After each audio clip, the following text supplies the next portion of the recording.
Ambassador Chen Wei stood at the viewing window of Nexus Prime, watching ships from 47 different civilizations drift through the void like fireflies. Each vessel represented thousands of years of advancement, technology that made Earth's finest achievements look like children's toys. The station itself stretched for hundreds of kilometers, a monument to species that had mastered the stars while humanity still lived in caves. Behind Chen, the Concordat Council chamber hummed with translation devices converting hundreds of languages into comprehensible sound. The ambassador straightened his suit and walked toward the massive doors. Today, humanity would take its place among the stars. He had dreamed of this moment since childhood, imagining the day Earth would stand as equals with ancient civilizations. The doors opened with a whisper. Inside, representatives from dozens of species turned to look at him. Some had scales.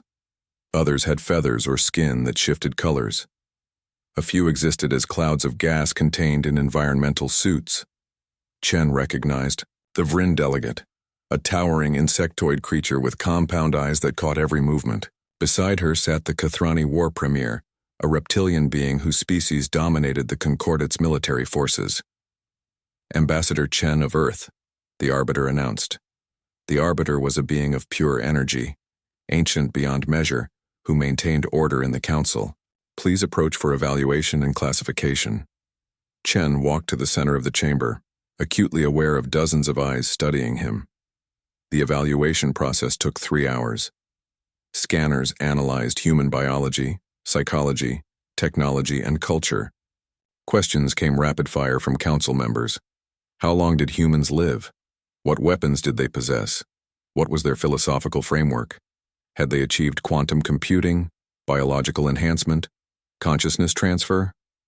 To every question, Chen gave honest answers. Humans lived perhaps 80 to 100 years. Their weapons were chemical and nuclear, primitive by galactic standards. They had basic quantum computers and were experimenting with genetic modifications. No, they could not transfer consciousness. No, they did not have artificial gravity or energy shields. The Arbiter's glow dimmed as it processed the information. Classification complete. Humanity is designated Class 7. You are assigned systems in Sector 891, the peripheral zone. Your technology rating is 2. 3 out of 10. Military capability rating is 1.8. Cultural development rating is 4.1. Overall ranking among concordant species, 43rd of 48. The chamber fell silent. Chen felt heat rise in his cheeks. 43rd out of 48. Species humanity ranked near the bottom in almost everything that mattered. Only 5 species in the entire galaxy were considered less advanced than Earth. The peripheral zone? Chen asked, keeping his voice steady. A holographic display appeared, showing the region of space humanity had been assigned. Barren systems, with few resources, far from trade routes and centers of civilization, systems that no other species wanted. These territories are appropriate for Class 7 species, the Vrin delegate explained, her voice buzzing through the translator. You will have room to develop at your own pace. Perhaps in a few thousand years, your species will advance to Class 6 status. A few thousand years. Chen swallowed his pride. We accept the classification. Humanity thanks the Concordat for this opportunity. One more item, the Arbiter said. Our analysis noted an unusual trait. Humans demonstrate exceptional persistence in problem solving. When faced with obstacles, your species rarely abandons challenges. This is noteworthy, though not sufficient to change your classification. Chen left the chamber with his head high, though inside he felt hollow. He had come expecting humanity to shine. Instead, Earth was a footnote in galactic history, a primitive species that would take millennia to catch up with civilizations that had mastered fusion power before humans discovered fire. Captain Sarah Okoro received the news aboard the UNS Perseverance, humanity's finest starship. The vessel had taken 20 years to build and represented the pinnacle of human engineering.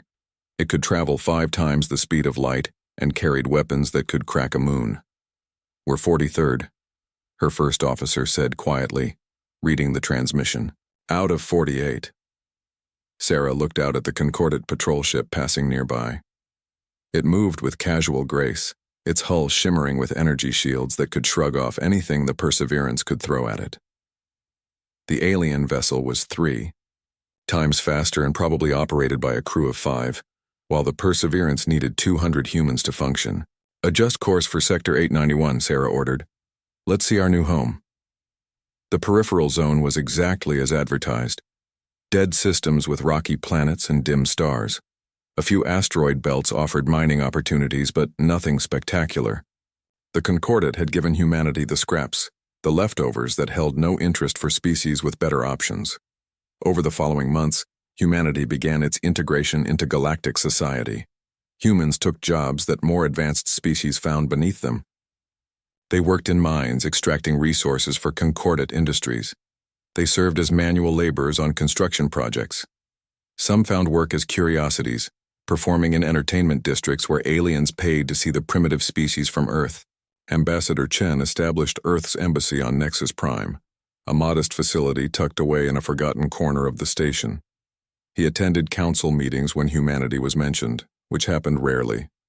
Most discussions involved issues far beyond Earth's concerns, trade disputes between star systems, technological exchange programs, cultural festivals, celebrating achievements humanity could barely comprehend. Chen made friends slowly. The Lorani representative, a mammalian species with 4 arms, often shared drinks with him after meetings. "Do not be discouraged," she told him one evening. "Every species starts somewhere. The Lorani were Class 6 when we joined the Concordat 8,000 years ago. We worked hard and improved." 8,000 years, Chen repeated, the timeline making him dizzy. "Yes. Now we are Class 4. Perhaps in another 5,000 years, we will reach Class 3. She patted his shoulder with one of her 4 hands. "Your species is young. You have time." But Chen wondered if humanity had time. Back on Earth, people were restless. They had expected to join the galactic community as equals, not as the least advanced species in known space. Protests erupted in major cities. Politicians demanded answers. Why had humanity spent so much on the space program if they were just going to be galactic janitors? Sarah Okoro felt the frustration too.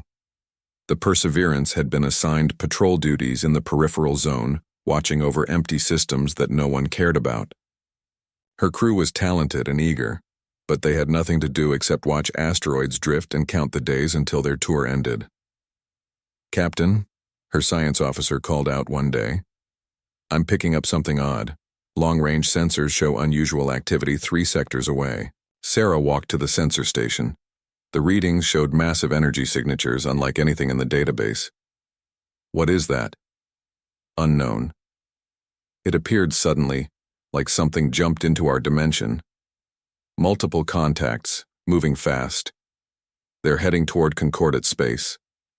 Sarah watched the signatures multiply on her screen. Dozens became hundreds, then thousands. Whatever these things were, they were coming in force. She opened a channel to Nexus Prime, following protocol for unusual contacts. "This is UNS Perseverance reporting unknown contacts in Sector 894. Transmitting sensor data now." The response came after a long pause. "Acknowledged, Perseverance. Continue monitoring. Do not approach." Sarah stared at the screen as more contacts appeared, a swarm of signatures spreading through space like a plague. Deep in her gut, she felt something was very wrong. But she was just a captain from the 43rd ranked species in the galaxy. What did she know? The contacts continued multiplying, and Sarah could not shake the feeling that everything was about to change. 5 years passed slowly for humanity in the peripheral zone. Earth's colonies grew in the barren systems. Mining operations expanded, and humans continued working the jobs that no other species wanted. Ambassador Chen had grown comfortable in his role, accepting humanity's place in the galactic order. Captain Sarah Okoro had been promoted to admiral and commanded a small fleet of 12 ships patrolling the empty sectors. The warning came on a Tuesday morning, though time zones meant little in space. Admiral Okoro was reviewing maintenance reports when her communications officer burst into her ready room without knocking. "Admiral, you need to see this. Now." Sarah followed her to the bridge. The main screen showed a concordant emergency broadcast. The Kathrani War Premier stood before the council, his scales darkened with stress. The Kathrani Third Fleet has been destroyed. All 700 ships, gone in less than 4 hours. The council chamber erupted in panic. Sarah felt ice form in her stomach. The Kathrani Third Fleet was one of the most powerful military forces in the galaxy. Their ships could level planets. They had energy weapons that could cut through any known material. 700 ships destroyed in 4 hours was impossible. What attacked them? The Arbiter demanded. We don't know. Our sensors detected massive biological signatures before communications cut out. Whatever these things are, they consume everything. Ships, stations, entire planets. They're eating their way through our territory. The broadcast continued with reconnaissance footage. Sarah watched in horror as black shapes swarmed over a Kathrani colony world. Millions of creatures, each the size of a small ship, descending like locusts. Within hours, the planet's surface was stripped bare. No buildings remained. No vegetation, nothing. The creatures consumed everything organic and inorganic alike, then launched themselves back into space toward the next target. We're calling it the Vex Swarm, the War Premier continued. It appears to be a hive mind species from outside our galaxy.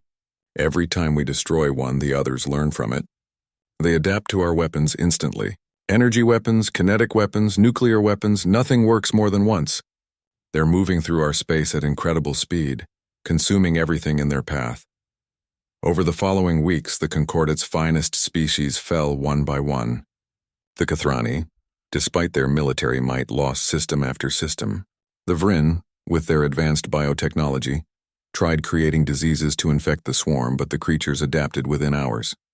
The Talsari, who possessed weapons that could manipulate space-time itself, managed to slow the swarm briefly before their core worlds were overrun. Sarah watched the tactical displays in disbelief. Species that had seemed godlike 5 years ago were crumbling like sand castles before a tide. The swarm moved with terrible purpose, spreading across concordate space in an expanding wave of consumption. Every strategy the advanced species tried failed. They relied on superior technology, on conventional warfare doctrine perfected over millennia. The swarm simply adapted and kept coming. Ambassador Chen attended emergency council sessions where panic replaced the usual calm deliberation. Species that had shown humans nothing but condescension now argued desperately about survival. The Lorani representative, Chen's friend, appeared gaunt and exhausted. My home system fell yesterday, she told him quietly after one session. 4 billion Lorani consumed in a single day. My family was there. Chen gripped her hand, having no words that could comfort such loss. The Concordate's projections showed the swarm's path. It was spreading in all directions, but the main concentration was heading directly toward the galactic core where most civilized species lived, and directly in its path lay humanity's peripheral zone. We need to evacuate, Chen argued in the council chamber. The swarm will reach human space in 3 months. Our systems lie between it and your core worlds. Evacuation of Class 7 species is low priority, a Concordate administrator stated flatly. Transport vessels are needed for advanced species with valuable knowledge and technology. You're abandoning us? Chen's voice rose despite his diplomatic training. We're Concordate members. You're Class 7, the administrator repeated. Your species lacks significant value to preserve. The peripheral zones will serve as a buffer, buying time for meaningful species to escape. Chen felt rage burn through him. 43rd out of 48 meant humanity was expendable. The advanced species would let Earth die to buy themselves a few extra days. Then give us weapons, Chen demanded. If we're going to die, let us fight. The council debated for hours. Finally, the Arbiter ruled that humanity could access basic, concordate weapons technology. Nothing advanced. The council feared humans might misuse it after the crisis, but enough to give them a chance. General Marcus Stone received the weapons specifications at Earth's military headquarters. A career soldier who had spent the last 5 years frustrated by humanity's second-class status, Stone studied the data with intense focus. The Concordate provided plans for energy shields, plasma weapons, and improved ship engines. Technology that would have seemed miraculous 5 years ago now felt inadequate. Stone gathered his command staff. The swarm will hit us in 3 months. The Concordate expects us to die and slow it down. I don't intend to cooperate with their expectations. Sir, Every advanced species has failed against the swarm, his chief of staff pointed out. What can we do that they couldn't? Stone pulled up footage of swarm attacks, studying each frame. They're fighting it conventionally. Superior technology, direct confrontation, standard military doctrine. The swarm adapts to everything they throw at it. He paused. But humans have never been conventional. Over the next months, Stone implemented what he called Protocol Desperate. If the advanced species thought humanity was primitive, then humanity would use that primitiveness as a weapon. Stone ordered the military to ignore every rule of civilized warfare. There would be no honor, no restraint, no mercy. Mines were placed throughout human space. Not clean, concordant mines that destroyed targets efficiently, but dirty weapons filled with radiation and chemical payloads. Entire asteroids were rigged with nuclear devices. Planets were booby-trapped with explosives buried deep in their crust. Admiral Okoro led the space forces in preparing ambushes. Her ships carried suicide drones, unmanned vessels packed with antimatter that would ram into swarm clusters. The Concordat found the concept barbaric. Why waste ships when you could use proper missiles? Because missiles can be intercepted, Sarah explained.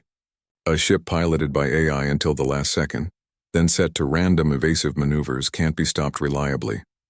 Dr. Amara Okafor led Earth's scientific efforts. A brilliant xenobiologist, she studied every scrap of data about the swarm. Most species focused on the creature's strengths. Amara looked for weaknesses.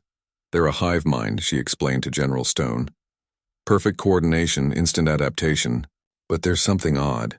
They always fight to preserve the swarm. Every species they've encountered has done the same. Fought to survive and minimize losses. What if we do the opposite? You're suggesting we embrace losses? Stone asked. I'm suggesting we make them pay for every inch. If killing us costs them more than we're worth, they might go around us instead of through us. Stone smiled grimly.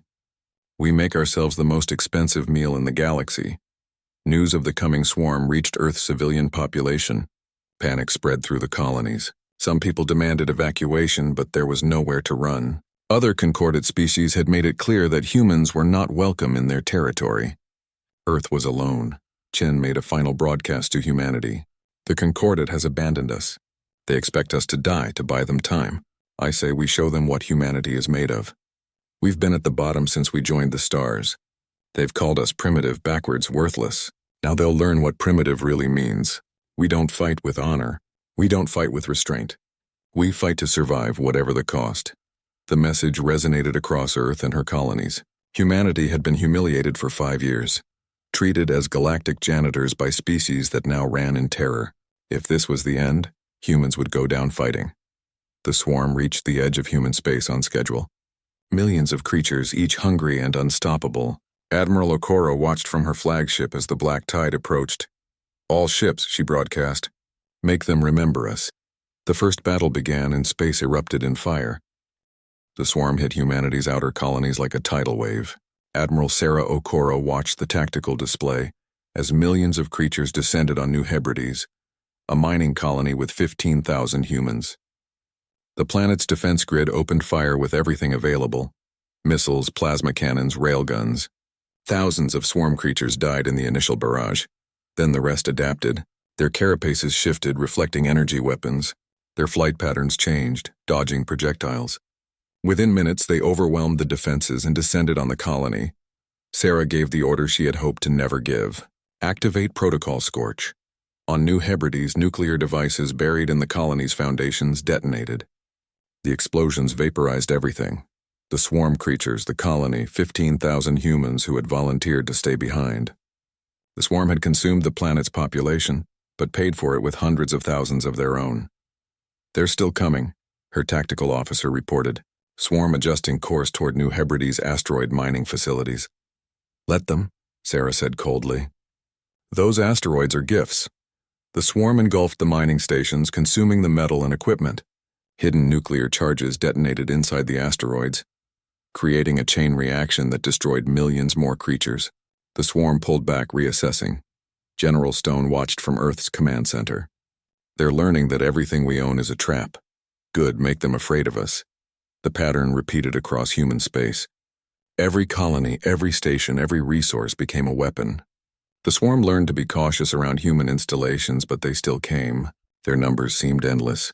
Admiral Okoro led her fleet in hit-and-run attacks. Human ships would appear, launch suicide drones loaded with antimatter, and jump away before the swarm could respond. Thousands of creatures died with each attack, but the swarm kept coming. Sarah lost ships daily, brave crews who knew they were buying time with their lives. Captain John Chen, the ambassador's nephew, commanded the UNS Defiance. His orders were simple: lure a large swarm concentration into a trap. The Defiance broadcast distress signals and radiation signatures that the swarm found irresistible. Millions of creatures followed the ship toward what they thought was easy prey. John led them on a 3-day chase through empty space, always staying just ahead. His crew was terrified but trusted their captain. On the 3rd day, John brought the swarm exactly where General Stone wanted them, in close orbit around a dying red giant star. All crew to escape pods, John ordered. You've got 30 seconds. His crew evacuated, their pods jumping to safety. John stayed on the bridge alone, manually piloting the Defiance. When the swarm closed within a few thousand kilometers, he activated the final protocol. The Defiance's engines overloaded, creating a massive explosion that destabilized the star's outer layers. The red giant erupted in a solar flare that consumed millions of swarm creatures. John Chen died, but he took a significant portion of the swarm with him. His sacrifice bought humanity another week. Dr. Amara Okafor worked frantically in her laboratory, studying captured swarm specimens. The creatures were biological perfection, designed for one purpose: consumption and reproduction. They communicated through quantum entanglement, allowing instant coordination across vast distances. They're efficient predators, Amara explained to General Stone during a video conference. Every species they've encountered fought rationally, trying to preserve themselves. The swarm adapted to rational behavior, but we're not fighting rationally. We're fighting emotionally, driven by rage and spite. They don't understand it. Can we use that? Stone asked. Maybe.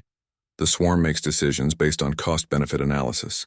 If consuming us costs more than they gain, they should logically withdraw. But they haven't, because they've never faced prey that deliberately makes itself expensive. Stone authorized Amara's next experiment. The swarm had consumed the colony of New Terra, absorbing 3 million humans and the planet's entire biosphere. What they didn't know was that human scientists had seeded New Terra with dormant nanobots before the attack. Once inside swarm creatures, the nanobots activated, destroying them from within. Millions of swarm creatures died suddenly, their bodies collapsing. The rest of the swarm immediately adapted, developing biological countermeasures. But it cost them time and resources. Every victory over humanity was becoming more expensive. The war dragged on for 6 brutal months. Earth's population dropped from 8 billion to 5 billion. Colonies that had taken decades to build were ash and radiation. Humanity's beautiful ships were wrecked and burning. But the swarm had paid dearly. For every human who died, humanity killed thousands of swarm creatures. Ambassador Chen continued his work at Nexus Prime, providing regular updates to the Council. The other species watched humanity's war with a mixture of horror and fascination. Your tactics are barbaric, the Vryn delegate stated. You sacrifice your own people willingly. You destroy planets rather than let them fall intact. You fight without honor or restraint. We fight to survive, Chen replied. You had the luxury of honor when you thought you were superior. We've never had that luxury. The Kathrani War Premier studied the tactical reports from human space. These humans are insane. They turned an entire planet into a bomb just to kill swarm creatures. Who does that? But other species began to notice something remarkable. The swarm's advance through human space had slowed dramatically. The creatures that had consumed dozens of advanced species in weeks had spent 6 months trying to finish off humanity. Admiral Okoro gathered her remaining ships for a final gamble. 73 vessels, all that remained of Earth's once proud fleet. Intelligence suggested a massive swarm concentration was gathering for a final push toward Earth itself. We're going to hit them first, Sarah told her captains. Every ship, every weapon, everything we have. One last punch before they reach Earth. The plan was suicide. The concordant military doctrine called it wasteful. Sarah called it human. Her fleet jumped directly into the swarm concentration. 73 ships against millions of creatures. The battle lasted 8 hours. Human ships rammed into swarm clusters when their weapons ran dry. Crews set their reactors to overload, turning ships into improvised bombs. Sarah's flagship, the UNS Perseverance, fought until its hull was breached and atmosphere vented. She gave the evacuation order and stayed behind, manually targeting weapons until the ship exploded around her. 46 ships died in that battle, but they destroyed over 6 million swarm creatures and disrupted the enemy's advance by 2 weeks. General Stone received the casualty reports with a heavy heart. Sarah Okoro had been a friend and brilliant officer. The crews of those 46 ships had been humanity's finest, but they had bought Earth precious time. Then something unexpected happened. Long-range sensors detected the swarm changing course. Instead of pressing toward Earth, the main concentration began moving around human space. Scout groups still probed human defenses, but the overwhelming force that should have finished humanity started heading toward less defended concordate territories. Dr. Amara burst into Stone's office with her analysis. "They're avoiding us. The swarm is deliberately going around human space instead of through it." Stone stared at the tactical display in disbelief. "Why? Because we're too expensive. Look at the numbers. The swarm has lost more creatures fighting humanity than they lost against the Kathrani, Vryn, and Talsari combined.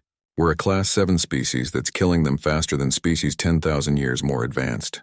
From their perspective, humanity is the most dangerous prey in the galaxy."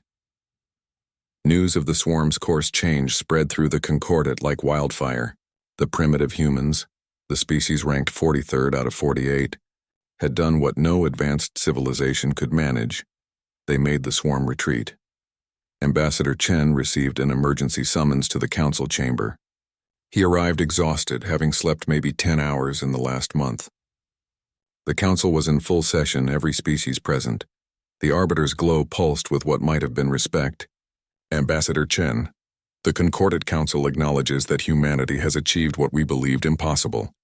You have stopped the swarm's advance. How did you accomplish this?" Chen looked around the chamber at species that had treated humans as primitive curiosities. "We did what was necessary. You fought to preserve your civilizations. We fought because we had nothing left to lose. We made every planet a battlefield, every ship a weapon, every death meaningful. The swarm learned that consuming humanity costs more than we're worth." The Kathrani War Premier stood. "Ambassador, my species has fought for millennia with honor and tradition. We lost everything. Your species fights like cornered animals. You sacrifice freely. You embrace destruction. It's savage. But by the ancestors it works. We would like to learn from you," the Vryn delegate added. "Will humanity teach us these unconventional tactics?" Chen felt a bitter smile cross his face. 5 years ago, these species had called humans worthless. Now they wanted to learn from the primitives. "We'll consider it. After we rebuild our dead colonies and mourn our 5 billion dead." The chamber fell silent at that number. 5 billion lives to hold back the swarm. The cost humanity paid for survival was staggering. But the swarm was no longer advancing toward Earth. For the first time since the invasion began, humanity could breathe. The Concordate Council chamber had never been so crowded. Representatives from all 48 member species gathered to hear General Marcus Stone and Ambassador Chen speak. After 6 months of watching humanity bloody the swarm's nose, the advanced civilizations wanted answers. Stone stood before the council in his worn military uniform, decorated with medals earned through months of desperate fighting. He looked tired but unbroken. Beside him, Chen maintained diplomatic composure, though his eyes showed the same exhaustion. "General Stone," the arbiter began, "you will explain your tactics to the council. They wish to understand how a Class 7 species achieved what our most advanced civilizations could not." Stone pulled up a holographic display showing the swarm's path through concordate space. "You lost because you fought them the way you fought every war for thousands of years. Superior technology, conventional strategy, rules of engagement. The swarm adapted to all of it because they've consumed thousands of species before reaching our galaxy. They know how advanced civilizations fight." "And humans fight differently?" the Kathrani War Premier asked. "We fight dirty," Stone said bluntly. "Every rule you follow, we broke. You tried to preserve your ships. We turned ours into bombs. You evacuated planets to save lives. We rigged planets to explode when the swarm landed. You fought with honor. We fought to survive." The Vryn delegate's scales shifted color with distress. "You sacrificed entire colonies? Your own people? Volunteers who knew their deaths would buy time for Earth," Stone replied. "New Hebrides had 15,000 people. They stayed behind and died when we detonated nuclear devices in their colony, but they took 500,000 swarm creatures with them. That's a 30-to-1 kill ratio. Show me any battle where your species achieved better. Uncomfortable silence filled the chamber. The truth was harsh but undeniable. Every human death had cost the swarm dearly. The advanced species, despite their superior technology, had worse casualty ratios because they tried to minimize losses. Chen stepped forward. The swarm makes decisions based on efficiency. Every species they encountered fought to preserve themselves, making themselves valuable targets.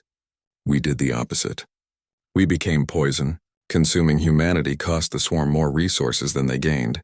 Eventually they chose to go around us rather than through us. Barbaric, muttered a delegate from the Talsari communion. Your species has no respect for life. We have enormous respect for life, Chen shot back, his diplomatic mask slipping. That's why 5 billion of us are dead. We paid in blood to survive. Don't lecture us about respect when your species fled at the first sign of danger. The Talsari delegate fell silent. The war premier stood, his large frame dominating the chamber. Ambassador General, the Kathrani Empire acknowledges its mistakes. We have fought for 10,000 years with honor and tradition. We believed our way was superior. The swarm proved us wrong. Your methods are brutal, but they work. The Kathrani would learn from humanity. Other species added their support. The Lorani, who had lost dozens of worlds, formally requested human military advisors. The Vryn asked for detailed tactical manuals. Even species that ranked far above humanity in the Concordat suddenly wanted to learn from the primitives. Stone shared the intelligence freely. He explained booby-trap networks, psychological warfare, and acceptable loss ratios. The alien species listened with horror and growing understanding. Some would never adopt human methods, their cultures couldn't accept such brutality. But others, desperate to survive, began implementing protocol desperate across their territories. The war's nature changed over the following months. Kathrani fleets started using suicide tactics, ramming ships into swarm concentrations. The Vryn weaponized their own biology, creating plague carriers who would allow themselves to be consumed to infect the swarm. The Lorani turned their agricultural worlds into massive traps, poisoning entire biospheres before the swarm arrived. The swarm's advance slowed across all fronts. For the first time since the invasion began, the Concordat was holding ground instead of retreating. The cost was enormous, casualties in the trillions, but the tide was turning. Ambassador Chen worked tirelessly coordinating the joint defense efforts. His office at Nexus Prime became a command center, tracking swarm movements across hundreds of light years. The Lorani representative, his friend who had lost her homeworld, worked alongside him. We should have listened to you from the beginning, she said one evening, staring at casualty reports. When you told us humanity would fight, we thought it was bravado. We didn't understand that fighting is all your species knows how to do. Chen poured them both drinks, a human whiskey he kept for difficult days. We've been fighting since we climbed down from the trees. Fighting each other, fighting nature, fighting to survive. It's in our DNA. Maybe that's why we were Class 7. We spent all our development on better ways to kill instead of better ways to live. Perhaps that's what the galaxy needed, she replied. Species like mine forgot how to fight. We became soft, complacent. The swarm was a wake-up call. A priority alert interrupted their conversation. Chen pulled up the tactical display and felt his blood freeze. No, this isn't possible. The swarm had changed tactics. Instead of spreading across Concordat space, the majority of its forces were consolidating. And they were heading in one direction, directly toward Earth. Stone received the same intelligence at Earth's defense headquarters. Dr. Amara Okafor burst into his office moments later, her face pale. They're coming for us specifically, she said. The swarm is redirecting 60% of its forces toward human space. This isn't about consumption anymore. This is targeted aggression. Why? Stone demanded. Amara pulled up her analysis. Because we hurt them. Every other species the swarm consumed either fled or died quickly. We fought back and won. From their perspective, humanity is the primary threat. They're coming to eliminate us before we can hurt them further. Stone studied the projections. 60% of the swarm meant billions of creatures, more than humanity had faced in the previous 6 months combined. Earth's defenses were still rebuilding from the last assault.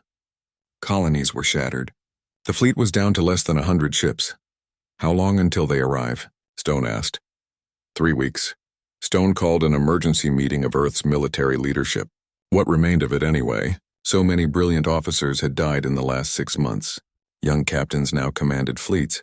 Scientists barely out of university ran critical projects. 3 weeks, Stone told the assembled group.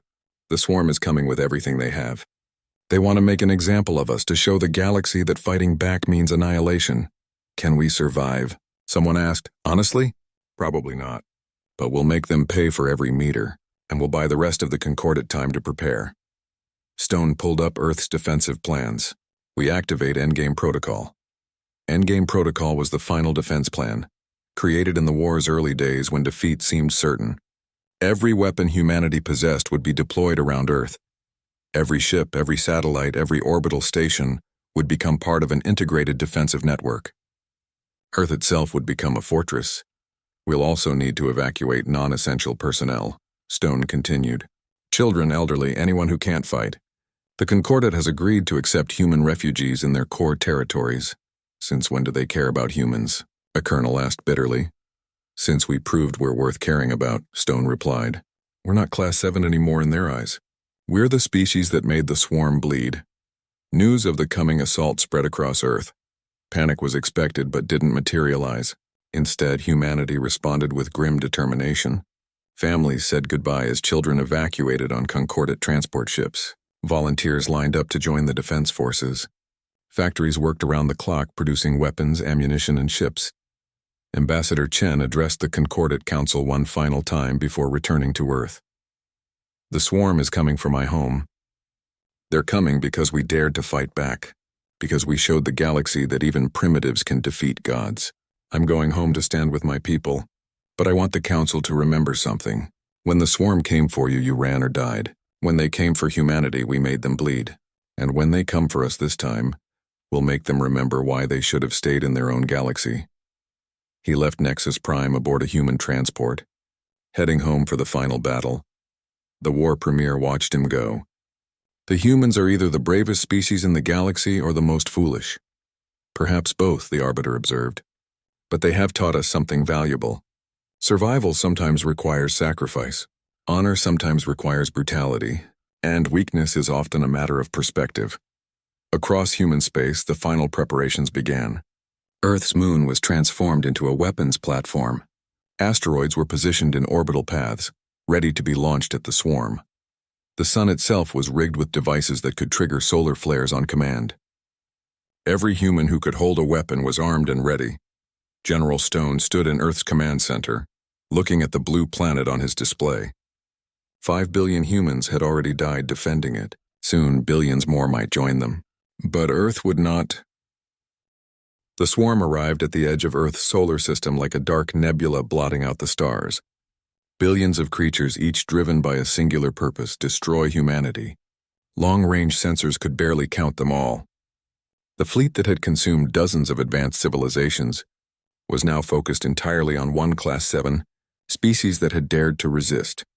General Marcus Stone watched from Earth's orbital command center as the black tide approached. Around him, displays showed defensive positions across the solar system. Every human who could fight was at their station. Every weapon humanity possessed was armed and ready. They're not even trying to hide their numbers, his tactical officer observed. They want us to see what's coming. Good, Stone replied. Let them think we're frightened, we are. But frightened humans are the most dangerous kind. The swarm's advance was methodical. They had learned caution from previous encounters with humanity. Scout groups probed the outer system, testing for traps. They found hundreds of them. Asteroids rigged with nuclear devices, automated defense platforms, and enough conventional explosives to level continents. The scouts died by the thousands, but they served their purpose. The main swarm force adjusted its approach, avoiding the most obvious traps. Stone smiled grimly. The swarm was learning, but so was humanity. Release the Ghost Fleet, Stone ordered. Throughout the solar system, automated ships activated.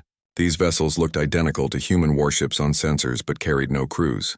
They were decoys, drawing swarm creatures away from real defensive positions. The Ghost Fleet broadcasted distress signals, energy signatures, and heat readings that the swarm found irresistible. Millions of creatures swarmed the ghost ships. When concentrations were large enough, the vessels detonated. Nuclear explosions blossomed throughout the system like deadly flowers.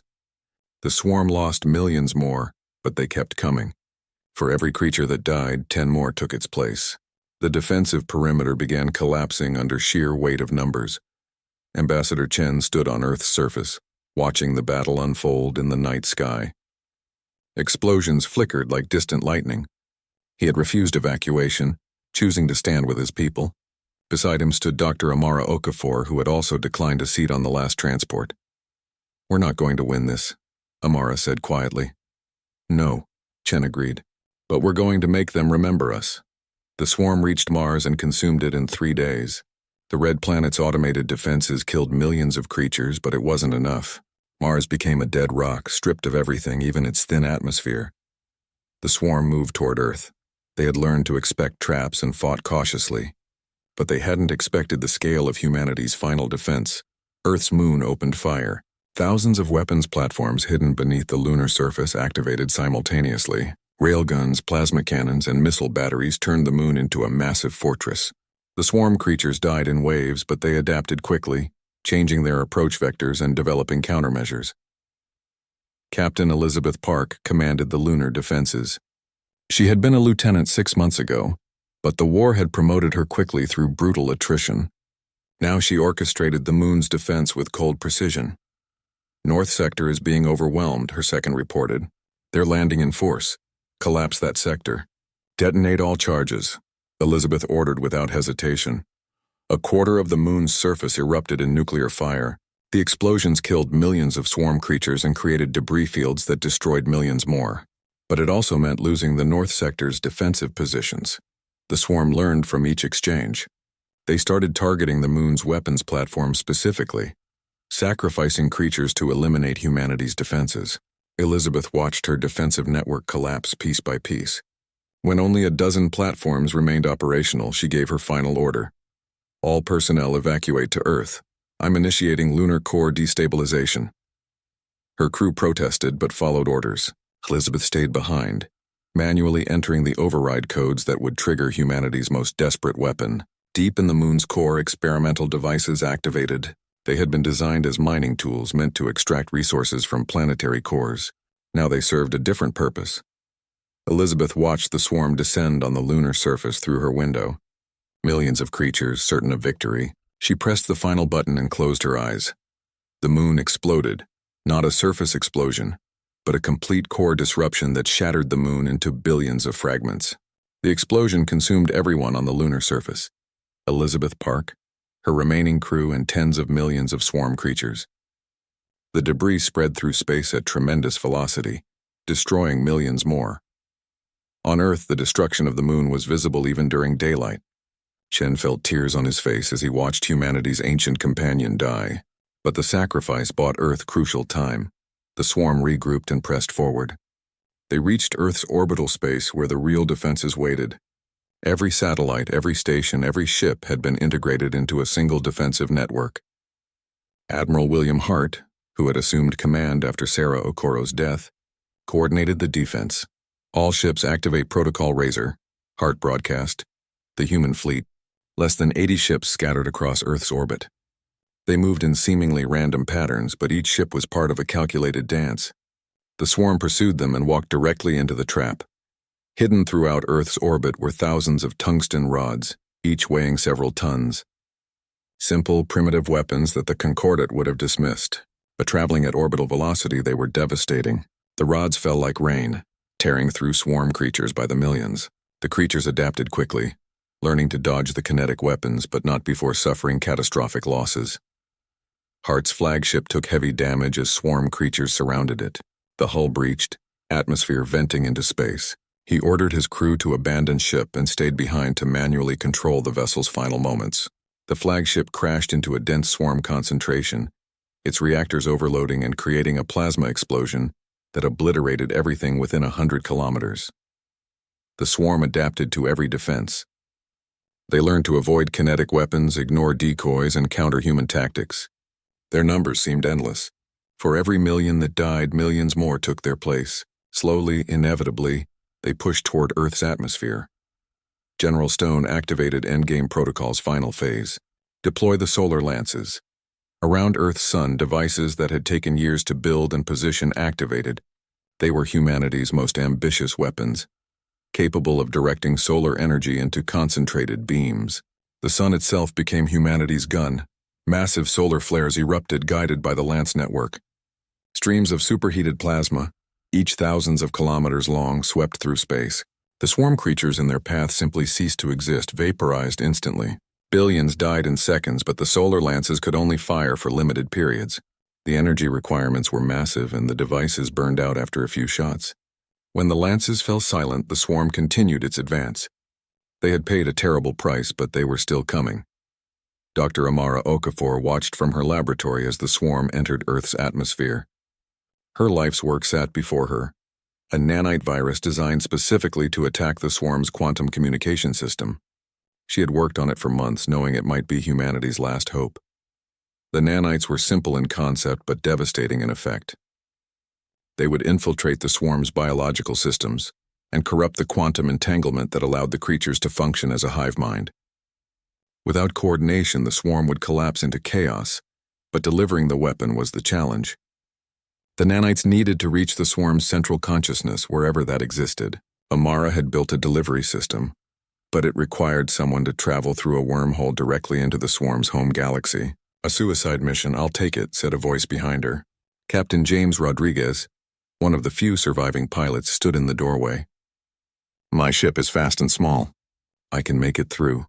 Amara wanted to protest, but she had no other options. She handed him the containment unit holding trillions of nanites. "You need to release these as close to the swarm's origin point as possible. The nanites will spread through their quantum network, corrupting it." "Will it kill them?" James asked. "It will break their unity. They'll stop functioning as a single organism and become billions of individuals without purpose. Some will die, others will just stop. Either way, the invasion ends." James took the containment unit and left for his ship. Amara watched him go, knowing she would never see him again. The swarm reached Earth's surface in force. Major cities became battlegrounds as human soldiers fought in the streets. The casualties were devastating, but humanity refused to surrender. Every block was contested. Every building became a fortress. The swarm had never faced ground resistance this fierce. In New York, soldiers fought from skyscrapers. In Tokyo, civilians joined the defense with improvised weapons. In Lagos, Moscow, Sydney, humans made the swarm pay for every meter. General Stone coordinated the global defense, moving troops and resources where they were needed most. He knew they were losing, but they were losing slowly and expensively.